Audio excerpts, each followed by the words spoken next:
Have you ever stopped to think if that expensive cosmetology degree is actually worth the price? Well, you're not the only one. The U.S. government is asking that exact same question, and believe me, the answers are kicking off a quiet revolution in career education. All right, let's get right into it. Everything we're talking about today is grounded in a deep dive analysis from the research team over at Tran University's College of Humanization. So, we're getting this straight from the folks who've done the homework. Here's the game plan. We're going to cover this in 5 key parts. We'll start with the big picture, this beauty school revolution, then look at the new rules coming out of Washington. After that, we'll zoom into what's happening in Kentucky, compare 2 very different schools, and wrap up with the new test that's changing absolutely everything. Okay, first up, the beauty school revolution. Look, we're stepping into a brand new era of accountability. It's no longer enough to just have a good curriculum. Schools now have to prove their value, the actual return on your investment. And this right here, this is the heart of the whole thing. The big question is shifting. It's not just, what will I learn anymore? The real question, the one that regulators and students are asking is, what will I earn? It seems like a small change in wording, but wow, it completely redefines success for these schools. So, how is this all happening? Well, that brings us to Washington's new rulebook. The federal government is finally getting tough. At the center of it all is something called the Gainful Employment Rule, or GE for short.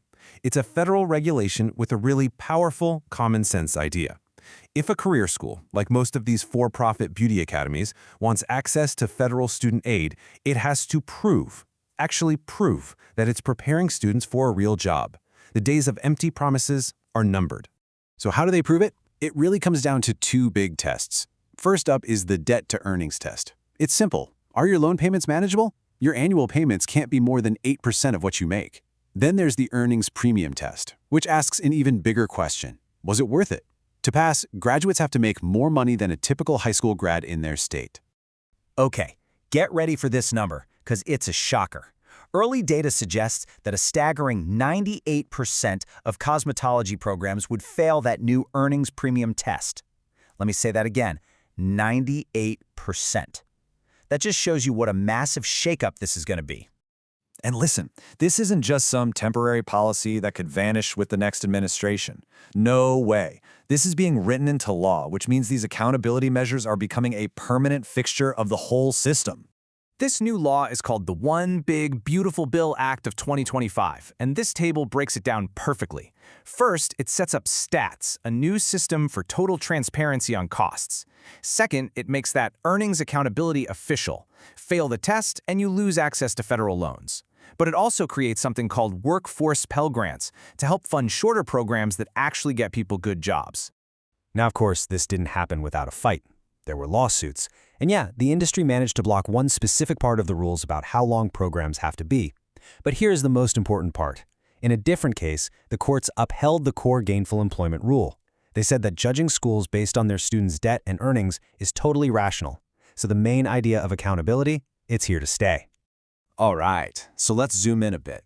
We've seen the federal view, now let's see how this plays out on the ground. Which brings us to Kentucky's compliance crackdown. Because it's not just the feds, states are adding their own layer of scrutiny too. So in Kentucky, the state cosmetology board is not messing around. They've got new leadership, and they're demanding way more detailed reporting. And check this out. To even renew their license, schools now have to hand over copies of their current student contracts. Plus, if they fail to report things correctly, it's not a slap on the wrist anymore. They're facing serious penalties.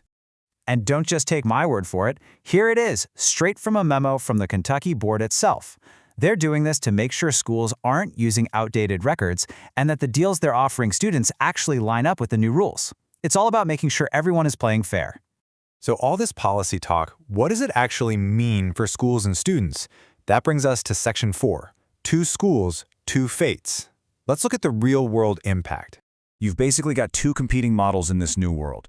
On one side, you have your traditional Title IV school. They have high tuition. We're talking 15 to 25 grand, and they rely on federal student aid.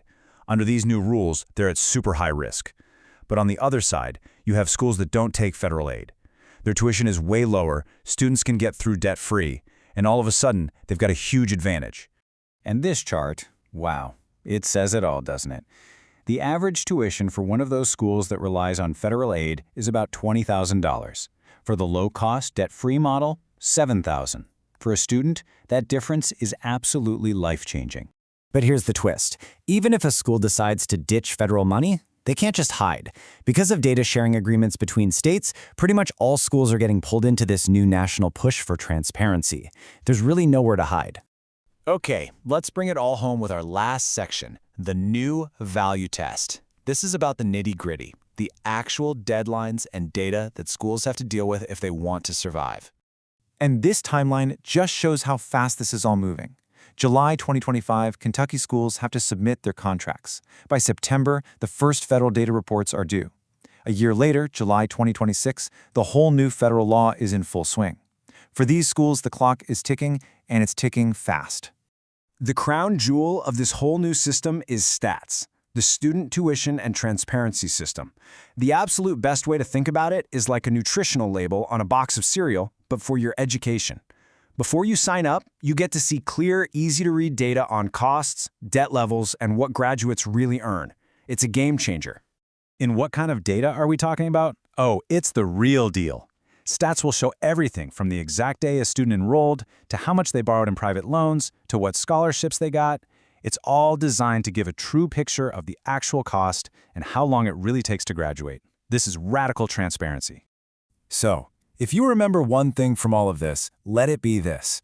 A school's value isn't about its shiny marketing brochures or big promises anymore. It's about cold, hard data. It's about the financial outcomes it can actually prove. At the end of the day, the proof is in the paycheck. Which leaves us with one big final question to think about. With all these new rules putting outcomes first, is this low-cost, debt-free model we've been looking at just a niche alternative, or is it the actual future for all career training? It's something we're all going to find out pretty soon.